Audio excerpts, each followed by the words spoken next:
actually recording this time. Again. Hi, buddy. This is a second double, take two. Oy vey. Happy birthday, Azurean. Today's September 22nd, and it's your birthday. So hot. So yeah, just filming this back to back with last Friday's video. Hope you like this video. Sorry, I'm a little out of breath. I just thought I filmed the whole thing. Went to go turn the video off, and I had apparently not hit record. It is recording, right? Yes, it's recording this time for sure. Okay. Dang it. No more technical difficulties. Okay. So, we have a list of all the people that shared a birthday today. I thought were important enough to talk to you. Yes, you, Azurean, the Serene Azurean. And anybody else who happens to be watching this video, and especially anybody else whose birthday is today, September 22nd. So, first of all, we got a couple of odd ones here. In my research, I found out that apparently Bilbo Baggins and Frodo Baggins are said to have been born on September 22nd. Although the history, the year is a little fuzzy, most of my sources I was seeing were listing future years that don't exist, haven't existed yet. As apparently Middle Earth runs on a different timetable, but still uses September for some reason. I did find that somewhere saying that Bilbo was born in 1290, and Frodo was born on 1368. Bilbo Baggins is the fictional main character J.R.R. Tolkien's 1937 novel The Hobbit. If he were alive today, and I'd say he is, he has not been shown dying, and last we saw he was turning 111 in the movie. In the book, I'm sure as well. Or his 111th birthday, 1101? Might have been 1101, something like that. But yeah, if he were alive today, he'd be 732. And Frodo Baggins, the fictional main character of J.R.R. Tolkien's 1954 and 1955 novels, The Lord of the Rings, Fellowship of the Ring, Lord of the Rings, Two Towers, and Lord of the Rings, Return of the King, would be 654 today. Now, those two out of the way, let's get on to people who actually existed. Starting with in 1791, Michael Faraday, English scientist who discovered electromagnetic induction and invented the first electric motor. He was born in Newington Butts, England. Yeah, get your laughs out. He died in 1867 at age 76. If you're alive today somehow, he'd be 231 today. Next, Billy West. Yeah, Billy West. Born Roy B. Weisberg, he is, or was, a Russian actor, Charlie Chaplin impersonator, and silent film director. Noteworthy one was Further Perils of Laurel and Hardy. He was born in 1892 and died in 1975 at age 83. If he were alive today, he'd be 130. And then next we have somebody who you probably have heard of. If you're a sports fan, you most definitely have. 1927, Tommy Lasorda, American baseball pitcher and manager of the LA Dodgers from 1976 to 1996, and inducted into the National Baseball Hall of Fame in 1997, as well as won the World Series in 1981 and 1988. His uniform number 2 was retired by the Dodgers. He was born in Norristown, Pennsylvania, and died last year in 2021 at age 94. If you're alive today, he'd be 95. In 1939, Junko Tabe, Japanese mountain climber, was the first woman to climb Mount Everest. She was born in Miharu. She died sadly in 2016 at age 77. If she were alive today, she'd be 83. And that's it for those who have passed away. Now we have the celebrities who are still alive. Starting with in 1943, Tony Basil. I sadly forgot to look up how to pronounce that. Born Antonia Basilotta. She's an American singer known for Mickey. Oh, Mickey, you're so fine, you blow my mind. Hey, Mickey! Hey, Mickey! Which are Weird Al parody with, oh, Ricky, you're so fine, you blow my mind. Hey, Ricky!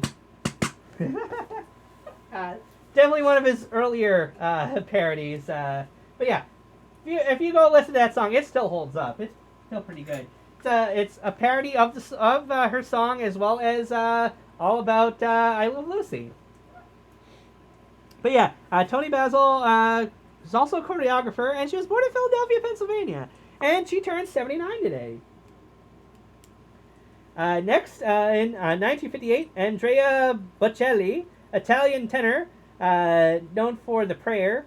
She was born in Laiatico, Italy, in 64. She turned 64 today. Also in 1958, Joan Jett, born Joan Marie Larkin, American singer for Joan Jett and the Blackhearts. Most known for I Love Rock and Roll. So put another dime in the jukebox, baby. I love Rocky Road. So have another triple scoop with me. Yeah, Weird Al parodied two singers who were both born on September 22nd. Isn't that awesome? Anyhow, she was born in Wynwood, Pennsylvania, and today she turned 64. Next, we have born in 1960, Scott Baio. Best known as Chachi Arcola in Happy Days, and Joni Loves Chachi. As well as Charles in Charles in Charge, and Bob Loblaw in Arrested Development. That's Bob Loblaw in Arrested Development. He was born in Brooklyn, New York. Hey, fellow New Yorker.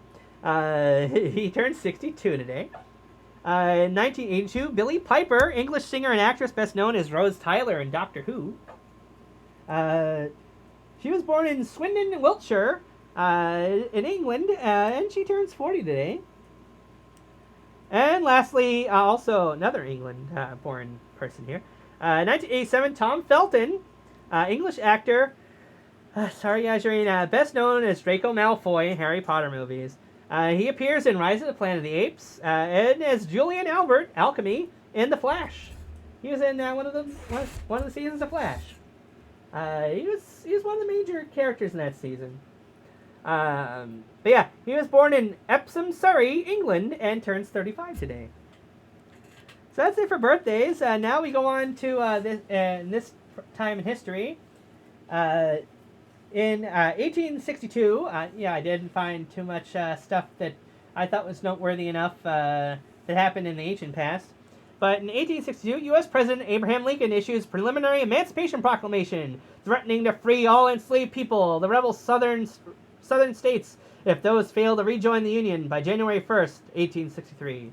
So he gave them until the start of the next year to free all their slaves, and I'm guessing that didn't work out as the Civil War happened.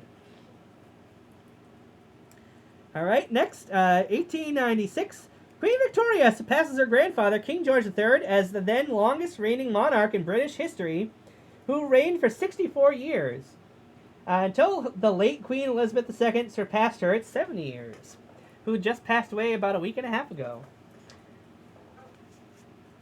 Also, I did do the math on that. The research said that Queen Victoria reigned 63 and Queen Elizabeth II reigned 70 years, but the math just doesn't add up. So I don't get how that works, but that's what my research said.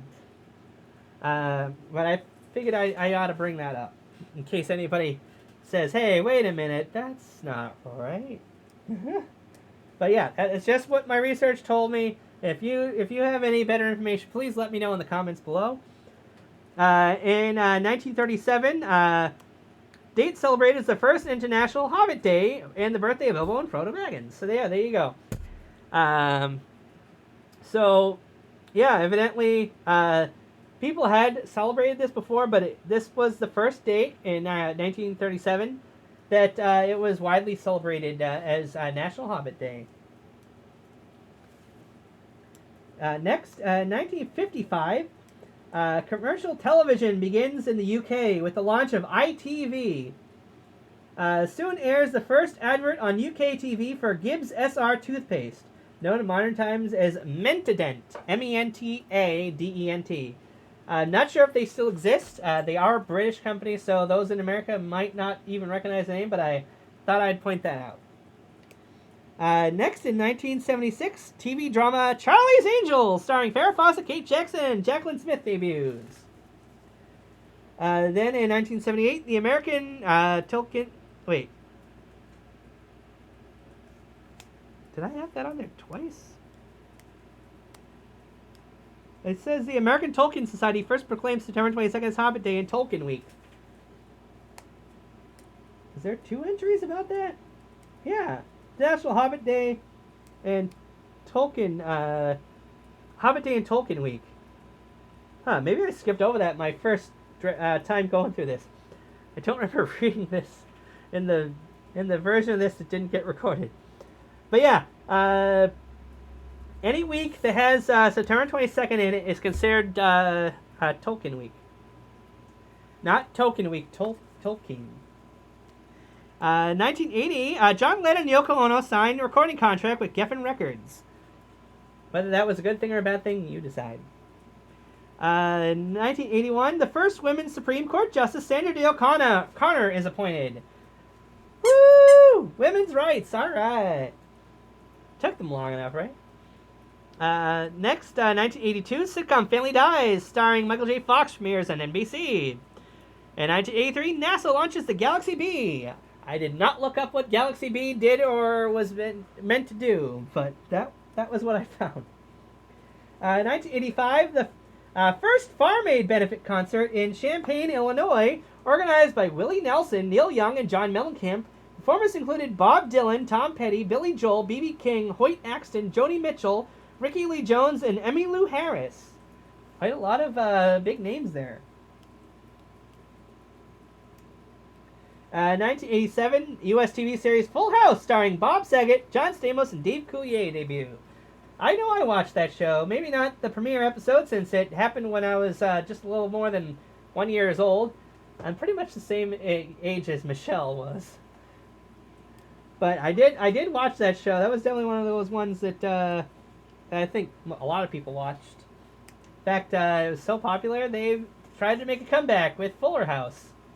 Until, I think somebody got canceled, and, obviously, Bob Saget has passed away, so, yeah, pretty sure Fuller House is officially done. And if it isn't, hey, let me know in the comments. I don't proclaim to be right about everything. Although I do try to get most of the things right, I say. In 1988, Canada begins production of the $5 silver maple leaf bullion coin. If you have any of those, hey, let me know. It'd be kind of neat to see one. In 1989, Baywatch, starring David Hasselhoff and Pamela Anderson, debuts on NBC. In 1993, Nolan Ryan, 46, pitches his last game. In 1994, Friends TV sitcom created by David Crane and Marta Kaufman debuts on NBC, starring Jennifer Aniston, Courtney Cox, Lisa Kudrow, Matt LeBlanc, Matthew Perry, and David Schwimmer. I never really got into Friends, but I know that each episode starts with the one where... fill in the blank. The one where they go to the Chinese restaurant. Oh wait, that's Seinfeld. But anyway. Come on.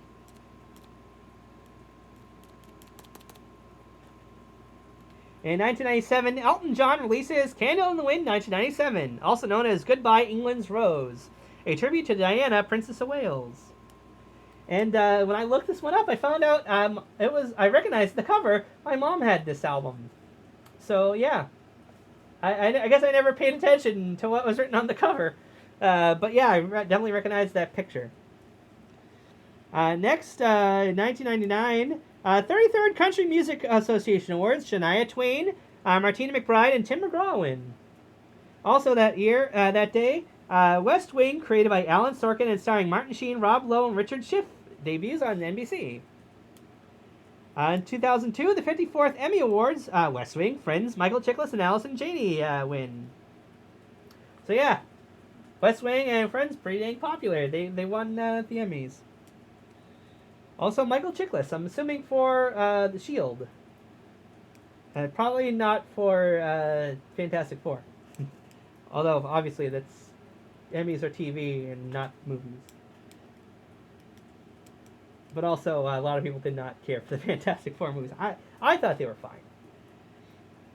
2003, David Hempelman Adams becomes the first to cross the Atlantic Ocean in an open-air wicker basket hot air balloon.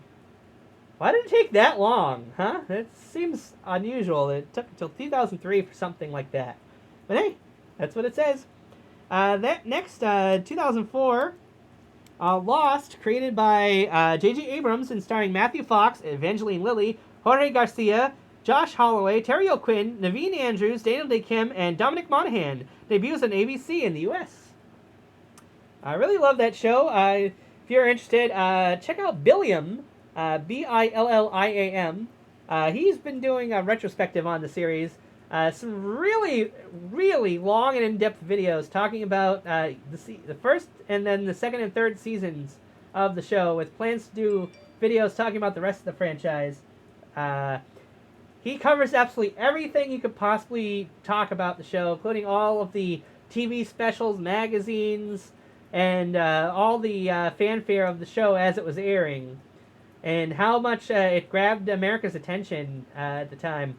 And apparently, the creators of the show wanted to be able to have an ending for the show, but the executives over at ABC were like, no, this thing is a cash cow. We want it to keep going as long as possible, so keep stretching it out. So, yeah, they had to keep changing things up and keeping audiences guessing, creating twist after twist, and I thought the show still was fantastic. I only watched it from the final season when it originally aired, but I did eventually catch the whole series when it re-aired on G4. But I really enjoyed the show. I definitely want to watch it again sometime. But, there were a lot of people who loved it, a lot of people who got sick of it, but fantastic show. Also in 2004, teen noir series Veronica Mars, created by Rob Thomas and starring Kristen Bell, premiered on UPN. UPN, network that doesn't exist anymore. But hey, pretty awesome that two pretty big shows started on the same day. I want to say Veronica Mars ended up getting like a movie or something many years later, so I definitely think there are plenty of fans out there of it. 2009, crime drama NCIS LA, starring Chris O'Donnell, LL Cool J, and Daniela Rua, premieres on CBS. Never really got into the LA version. I did watch the regular NCIS for quite a while. Always loved CSI a lot better, though. 2012, the 27th Farm Aid, held in Hershey, Pennsylvania. Performers include Willie Nelson, John Mellencamp, Neil Young, Dave Matthews, Kenny Chesney, Jack Johnson, Grace Potter and the Nocturnals, Dale Watson, and Peggy Young. Again, I recognize a lot of those names. Maybe not the last few, but... 2013, the 65th Primetime Emmy Awards, Breaking Bad and Modern Family win. Love Breaking Bad. Can't wait to be able to see the final season of Better Call Saul. Apparently Netflix isn't getting it for quite a bit of time here. 2014, NASA's Maven space probe successfully arrives in orbit over Mars. Oh, we're almost done. 2018, singer Rihanna is appointed as ambassador for Barbados. How awesome is that? Who would have guessed Rihanna's the ambassador to Barbados? Now I'm wondering if she's actually just from Barbados and that's why she was the ambassador. And I just didn't know. Also that day in 2018, the 33rd Farm Aid is held in Hartford, Connecticut. Performers include Willie Nelson, John Mellencamp, Neil Young, Dave Matthews, Chris Stapleton, Casey Musgraves, Sturgill Stimson, Nathaniel Rateliff, and the Night Sweats, and Margot Price. And lastly, in 2019, the 71st Emmy Awards, Fleabag, Game of Thrones, Chernobyl, Phoebe Wallen-Bridge, and Jarrell Jerome win. As well as Billy Porter becomes the first openly gay actor to win an Emmy for lead actor drama series for Pose. I've never heard of him or the show, but I still think that's both awesome and long overdue. So yeah, that's it for the list there. Hope you enjoyed that, Azurean, and anybody else who happens to be watching this. And if you happen to have a birthday today, hope you also had a happy birthday. Azurean, I hope we did something really awesome today. I know we just spent the last couple days over in Massachusetts visiting our friend Lionel, and hopefully picking up a bunch of my stuff from my family home. But yeah, if you have a birthday and you want me to do one of these videos talking about the famous people in history and the important events that happened on this day, let me know in the comments below, and we'll see about making a video for you when the time comes. Or, whenever you want me to. It doesn't actually have to be on the day that your birthday is if you really want me to do one. But yeah, let me know what you thought about that. And again, if you have any corrections on any of the things I said, do let me know. It's important to learn things. And, if you don't learn from history, you're doomed to repeat it. I don't remember if I said that in this video or the one that didn't get recorded, but I'll say it again. I said it again. Either way. But yeah. Hope you guys had an awesome day. I'm not sure if we're going to be doing a First Super Friday video tomorrow. We're going to be so busy, but, perhaps there will be. So stay tuned. So yeah. Bye-bye. Happy birthday, Azurean! I love you!